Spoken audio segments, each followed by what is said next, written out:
आशुतोष जी जरा ये बताइए कि जो भारतीय जनता पार्टी के प्रवक्ता हैं वो कह रहे हैं कि सरकार ने आश्वस्त कर दिया है, किसी तरह का कोई पैनिक नहीं है, पैनिक करवाया जा रहा है, विपक्षी पार्टियां अफवाह फैला करके लोगों को घरों से मजबूर करें निकलने के लिए कि भैया जाओ भगदड़ मचाओ और वहां लाइन में लगो। जबकि वहां जो लाइन में लगे हुए लोग हैं वो ये कह रहे हैं कि 800 रुपए का सिलेंडर 3000 में मिल रहा है। सरकार कह रही है कि वो एजेंसी से नहीं ले रहे, वो कालाबाजारियों के संपर्क में रहे होंगे। अब हमने देखा वरिष्ठ पत्रकार अनंत विजय कह रहे हैं कि सप्लाई भी पर्याप्त है और मात्रा भी, स्टॉक भी पर्याप्त है। सच्चाई क्या है सर? देखिए, मैं गैस को हमेशा, आप लोग भी गैस को एक बंडल गैस समझते हैं।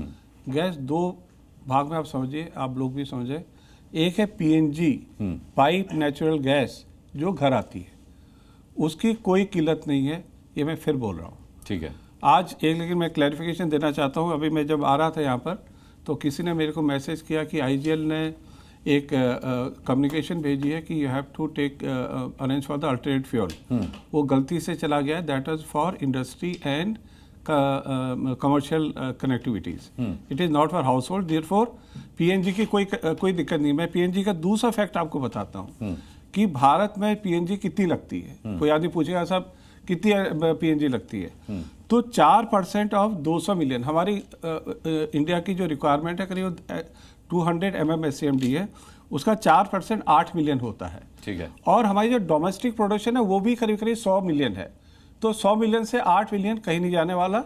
इसलिए पीएनजी के बारे में आप लोग बिल्कुल बेफिक्र हो सकते हैं, उस पर चर्चा ही ना करें तो अच्छा रहेगा। नंबर 2, अब दूसरे पॉइंट में आते हैं एलपीजी के लिए। एलपीजी की प्रॉब्लम को देखें, फिर अगेन हम लोग क्या करते हैं, एक प्रॉब्लम को बल्क, एक बड़ा सी प्रॉब्लम बना देते हैं। हमारा एक मॉडल है मैनेजमेंट का, उसे कहते हैं A+B मॉडल।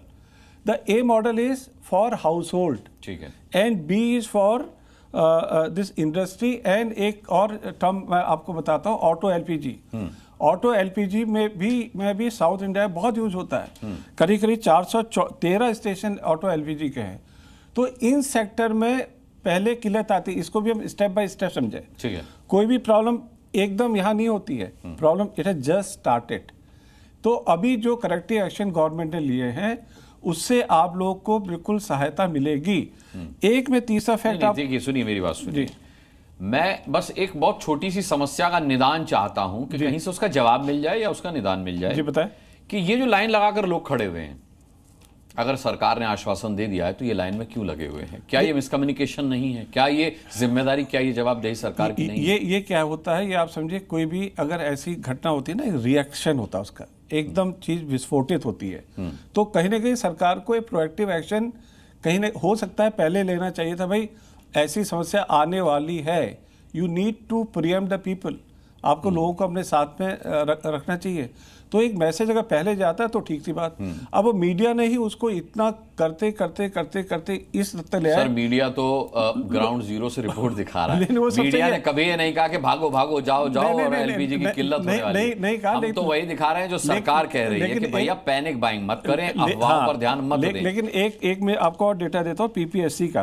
पीपीएससी ने बोला भाई annual per capita LPG cylinder requirement जो है 6 सिलेंडर पर ईयर है। पीपीएससी एक पेट्रोलियम एनालिटिक विंग है जो डेटा देती है।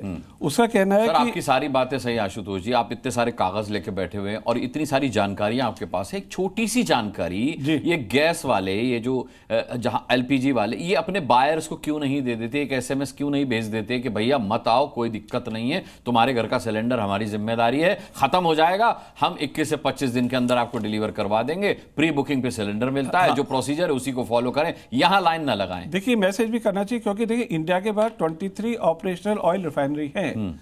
आईओसी की है, बीपीसीएल की है, एचपीसीएल की है, चेन्नई पेट्रोलियम है, नुमालीगढ़, रिलायंस है, न्यारा है। ये सब लोग एलपीजी बना रहे हैं और 11 मिलियन एलपीजी तो हम लोग अपने घर देश में बनाते हैं। हाँ। और उसकी उन्होंने प्रोडक्शन, अभी कल मैंने एक बात की, 20% बढ़ा दी है। हाँ। सो भाई एलपीजी प्रोडक्शन बढ़ रहा है, तो आपको पैनिक बाई लोगों को समझाना चाहिए, जो वहाँ के सरकार के लोग हैं। विश्वास देने की आवश्यकता है अनुराग जी, जनता को विश्वास देने की आवश्यकता है। हाँ, तो उनको विश्वास, मतलब एक इसके क्या होता है, एडवोकेसी बोलते हैं इसे।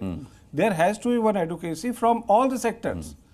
भाई देखिए, जो पार्टी जो काम करती है वो पॉलिटिकल, उनको करने दीजिए आप, लेकिन जो हमारी ऑर्गेनाइजेशंस हैं उनको एक मैसेज जाना चाहिए कि साहब आपको, जैसे पीएनजी के लिए मैं बोल रहा हूँ, मैं आप बिल्कुल साफ साफ बोल सकता हूँ, पीएनजी का मैसेज तो मेरे पास भी आ गया कि घबराने की कोई बात जरूरत नहीं। एलपीजी वालों को मैसेज कौन एलपीजी करेगा? का डोमेस्टिक में भी आप लोगों को कोई दिक्कत नहीं आएगी जिनके घर में सही कनेक्शन है। हाँ, जिनके घर में बाजार के कनेक्शन है, जिनके घर में चोरी के, अच्छा कई लोग क्या करते हैं, मैं तो एक परसों पॉइंट पकड़ा आपका बॉम्बे का, बॉम्बे में होटल वालों ने क्यों नहीं पीएनजी लगाया? भाई वहां पर पीएनजी अवेलेबल है, बेंगलोर में होटल वालों के यहाँ पीएनजी है, उन्होंने पीएनजी क्यों नहीं लगाई? अब अगर आप नहीं लगाओगे, कमर्शियल में दिक्कत है क्या? जी सर, पूछ रहे हैं कमर्शियल में दिक्कत है? कमर्शियल में दिक्कत आएगी। देखिए, क्योंकि आपकी 11 बिलियन ही तो डोमेस्टिक है, तो 11 बिलियन डोमेस्टिक, आपके पहले डोमेस्टिक सेक्टर जाएगा, और बाकी जो 22 बिलियन है वो उसके लिए भी सरकार ने कदम लिए हैं, उसके लिए सरकार इंपोर्ट कर रही है। ठीक है। अब जो इंपोर्ट का टाइम है, जो भी लीड टाइम समझे 20 दिन 25 दिन, वो तो लगेगा ही ना लगेगा भाई। ठीक है, ऋतुराज झा का रुख करता हूं। ऋतुराज जी, अब स्थिति टेक्निकली भी क्लियर हो चुकी है, कोई शक? अनुराग जी, भाई पूरी दुनिया में झगड़ा चाहे कहीं भी होता है, आज तक भारत का स्टैंड रहा है कि हम न्यूट्रल रहे हैं और यही हमारा फॉरेन पॉलिसी रहा है। लेकिन कुछ लोगों को आदत है उड़ता हुआ तीर पकड़ने का, से अननेसेसरी देश के करोड़ों लोगों को संकट में डाल दिए। रेस्टोरेंट में प्रॉब्लम है, होटल में प्रॉब्लम है, 1 करोड़ से ज्यादा लोग बेरोजगारी के कगार पर हैं। और रही बात घरेलू की बात कर रहे हैं, तो यहाँ पर हजारों लोग लाइन में खड़े हो गए, ब्लैक में सिलेंडर मिल रहा है। हाँ। और एक का इन्होंने पूरा का पूरा सिस्टम बना दिया है। नहीं, लेकिन एजेंसी से ब्लैक में नहीं मिल रहा आशुतोष भाई, एजेंसी से। ऋतुराज जी, एजेंसी से ब्लैक में नहीं मिल रहा है, ये स्थिति क्लियर रखिए। आप मुझे एक चीज बताइए, ये अफरा तफरी का माहौल कैसे क्रिएट हुआ? हाँ। सरकार ने 60 रुपए, जमीनी हकीकत यही है, 60 रुपए रेट क्यों बढ़ाए? आप मुझे बताइए, क्या इस सरकार को मजा आता है क्या लोगों को कतार में खड़ा करने के लिए? ये बेवकूफ लोग, मूर्ख लोग, पहले नोटबंदी करके लोगों को जो है सो इन्होंने लाइन में खड़ा किया, लोगों को मरने के लिए छोड़ दिया। इसके बाद जो है सो कोरोना क्राइसिस के अंदर में ऑक्सीजन सिलेंडर के लिए लोग मर रहे थे, परेशान हो रहे थे, ब्लैक में खरीद रहे थे, और आज अपनी बेवकूफी की वजह से पूरे देश को लाइन में खड़ा कर दिया है। 1 करोड़ से ज्यादा लोग जो है सो बेरोजगारी के कगार पर। देखिए ऋतुराज जी, हम एक जिम्मेदार चैनल होने की जिम्मेदारी निभाते हुए, ये देखिए व्हाट्सएप नंबर दे रहे हैं, हमने बाकायदा ये व्हाट्सएप नंबर जारी किया है। आपके आसपास जमाखोर हो तो व्हाट्सएप पे हमें मैसेज कीजिए, और ये मैसेज हम सरकार तक और पुलिस प्रशासन तक पहुंचाएंगे। और सैकड़ों की तादाद में हमें मैसेजेस आ रहे हैं, सैकड़ों की तादाद में मैसेजेस आ रहे हैं। मुझे एक चीज बताइए, क्या सरकार की जिम्मेदारी नहीं बनती है एग्जैक्टली इस तरह की सिचुएशन को कंट्रोल करे? आप मुझे बताइए, आज अमेरिका के आप गुलामी में इतना जो है सो मस्त हो गए कि आप भूल गए कि ईरान हमारा दोस्त है, आप भूल गए कि रशिया हमारा दोस्त है, हर क्राइसिस में हमारा साथ दिया है। आज बताइए कि आजादी के 80 सालों में दुनिया भर में जितने भी जंग हुए हो, आज तक किसी भी जंग का असर भारत पे पड़ा है क्या?